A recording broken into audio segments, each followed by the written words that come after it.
Je, ni kweli kwamba Kisumu ilikuwa imejaa vitisho kiasi kwamba hakuna mtu alitarajia mkutano kufanyika, lakini ghafla kila kitu kilibadilika? Kwa siku kadhaa Wakenya walikuwa wakisikia maneno kama msidhubutu kuja Kisumu. Hali ilionekana kuwa hatari, presha ikawa kubwa, lakini kilichotokea baadaye kimewaacha wengi wakiwa wameshangaa kabisa. Leo nitakuonyesha video halisi zilizonasa kila kitu, kutoka hofu hadi kile kilichotokea kwa ground Kisumu, na ukweli unaweza kukushangaza. Kabla ya mkutano wa Linda Mwananchi Kisumu, kulikuwa na mvutano mkubwa sana mitandaoni. Vitisho, tahadhari na hofu zilikuwa zimeenea kila mahali. Wengi walitarajia mambo yaende vibaya, lakini sasa ukweli umeandika story tofauti kabisa. Video ya kwanza ndio imewashangaza wengi. Kijana huyu anasema hakuamini kabisa kusikia watu wakipiga kelele za one time Kisumu, mahali ambapo watu walitarajia mvutano mkubwa. Kumekuwa na chance na energy ya crowd kubwa. Hii ilikuwa ishara ya kwanza kwamba mambo hayako watu vile walidhani. Yani Kisumu ni one time.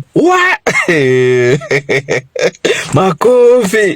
I could not believe my eyes. I could not believe my ears bwana. Nikisikia watu wakichana one time huko bwana. Baka ule jamaa amesimama juu ya traffic light akionyesha one time. That was beautiful man. Tulikuwa tumetishwa pana maguns. Tulikuwa tunaamini guns hapa ati kutakuwa kunoma, kutawaka moto. Kwanza Makrivoko amesema that kuna MP alipatiwa 30 million Kenya shillings za organize maguns. Kulikuwa kuwake mbaya sana, lakini jamaa alikula do. But ona, watu si wachinga anymore bana. Kisumu people wanajua difference ya Linda Mwananchi na Linda Ground. Wanajua Linda Ground tu wanaliliwa na tumbo yao. Wako huko tu kwa hiyo bread based government. They have nothing to offer. Yani waliingia hadi kwa bedroom ya Oburu Oginga na wakashuta huko ndani bwana. Noma sana, beautiful sense. Watu wa Kisumu, makofi man. You guys man, watu si wajinga anymore. Politicians ndio wamebaki wajinga. Watu si wajinga anymore by the way. Mambo ni one time. Lakini si kila mtu alikuwa Kisumu, ila huyu msichana anayejulikana kama Gen Z Badi anasema hakuhudhuria mkutano, na si kwa sababu ya hofu tu, lakini pia hakutarajia mapenzi yaliyopokea kutoka Kisumu. Hii inaonyesha kitu cha kufurahisha, manake dhana ya hofu ilikuwa kubwa kuliko ukweli wenyewe. No, because you know, I didn't go for the Kisumu rally and the Vihiga rally. Not necessarily because of the fear. The fear was part of it, but the main point is I had work. I had work yesterday. I don't even have to explain all this. But anyway, tell me why I'm seeing a video from Teacher Shei of people saying, oh, ako wapi Gen Z Badi? Oh, tunapenda Gen Z Badi. Tunapenda kenye Gen Z Badi anafanya. Ninaingia WhatsApp. Ninapata messages from people in Kisumu, like people in the Linda Mwananchi team, inboxing me like private letter, waongelei kwa magroup, wana inbox ati yaki unapendwa Kisumu. Mimi nimeulizwa na watu kama 100, Gen Z Badi yako wapi, Gen Z Badi yako wapi? And I've come to realize people can create a facade online and purport it to be the truth.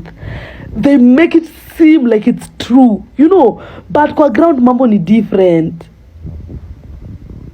I literally shed tears. I'm not even kidding. The moment I saw that video from Teacher Shei, I cried. Okay, you can see this, so you probably know the reason why I cried, but I cried.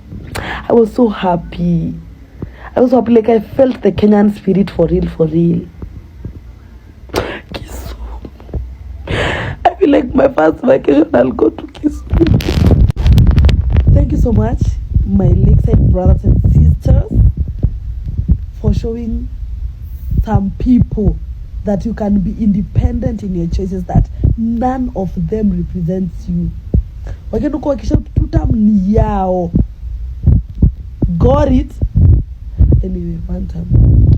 Sasa sikiliza hii. Huyu kijana anasema wazi ya kwamba hata wale waliokuwa wanaitwa goons walishangaa kuona viongozi kama Edwin Sifuna na Babu Owino wakiingia Kisumu, na anawashtumu baadhi ya watu kwa kuwa na ukabila. Hii inaleta mjadala mwingine kabisa. Je, hii ilikuwa siasa au mgawanyiko wa kijamii? Wadau, Wajaluo wa Kisumu walidhani ati kina Sifuna hawawezi ingia Kisumu. Waliweka mitego kila mahali. Wajaluo waliweka mitego kila mahali. Design yenye Gachagua alikuwa anaekea Raila mtego State House. Finally kina Sifuna na kina Babu Owino ndio wameingia Kisumu. Sasa mnafeel aje?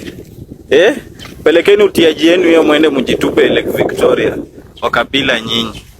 Na sasa mambo yanaingia kwenye level nyingine kabisa. Hapa tunaona aliyekuwa mtangazaji wa Citizen TV Willis Raburu akitangaza rasmi ya kwamba atagombea kiti cha useneta Kisumu mwaka 2027. Hii inaonyesha wazi ya kwamba mkutano haukuwa tukio la siku moja tu, bali limefungua milango ya siasa za baadaye. Unasema wacha bwana.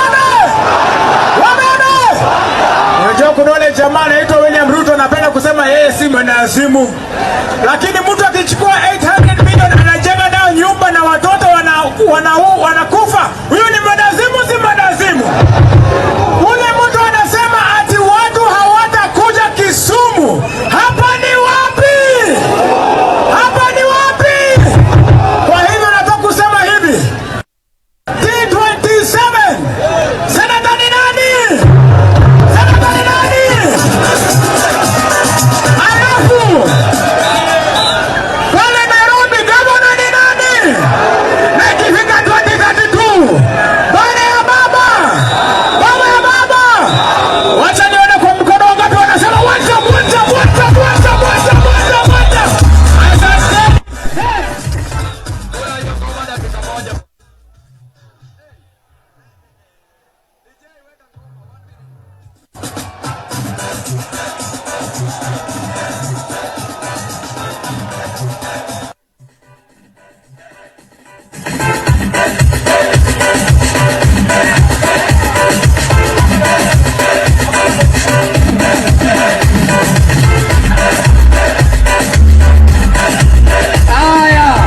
Na sasa angalia hii. Hizi ni video zinaonyesha ukweli wa kile kilichotokea Kisumu, umati, energy na namna rally ilivyofanyika. Na hapa ndipo wengi wamebaki na swali moja. Je, ile hofu yote ilitoka wapi? Alafu baadaye wakasema kwamba walinipiga ndio Waluya na Wajaluo wakosane.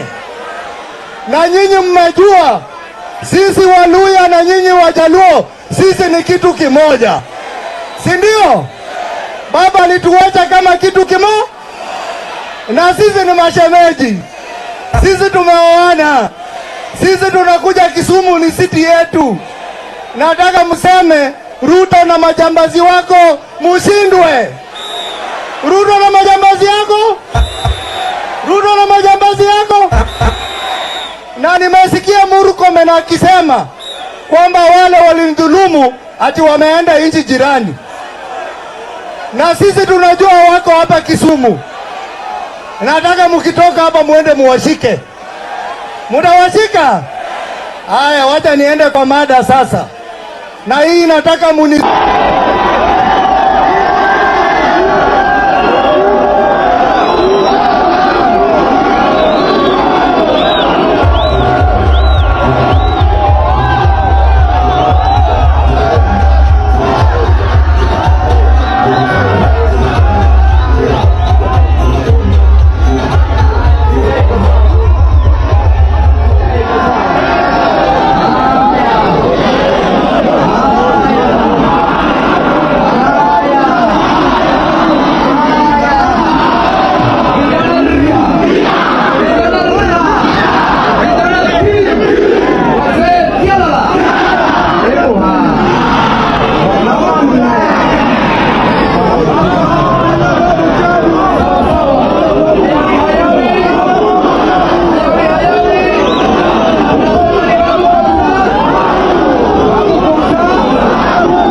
Sasa ukitazama hii story yote ya kwamba vitisho vilikuwepo, hofu ilikuwa kubwa, lakini mwisho mkutano ulifanyika. Swali kubwa linabaki, je, Wakenya walidanganywa na narrative ya hofu au hii ni ishara kwamba mambo yanabadilika nchini Kenya? Na hii ina maana gani kwa siasa za Kenya kuelekea mwaka 2027? Niachie maoni yako kwenye comment section. Ulitarajia mkutano ufanyike Kisumu au umeshtuka kama wengine? Bwana, mimi naitwa Rich Mizuka, sauti ya vijana wa Afrika Mashariki. Namba 1 ni mimi, namba 2 ni mimi, namba 3 ni mimi, 4 na 5 na waachia nyinyi hapo. Bwana, tukutane kwenye video ijayo. Si unajua the reason why hiyo rally inapigwa hivyo sana?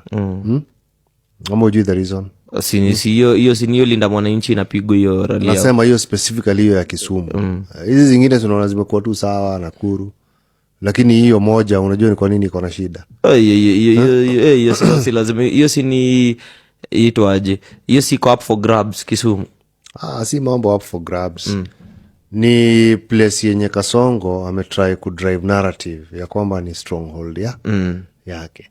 So a successful Linda Mwananchi tour inamaliza hiyo kazi yote huo jamaa. Unajua jamaa amefanya hiyo kazi before our daddy, he was still cultivating that area. Unajua amelima huko hivyo na amemwaga tudo. Kwa hata si tudo. Unajua wanasiasa wanakaga juu. Sasa unajua aliacha kuwekelea Mount Kenya juu aliona huko aliona huko hakuna nini.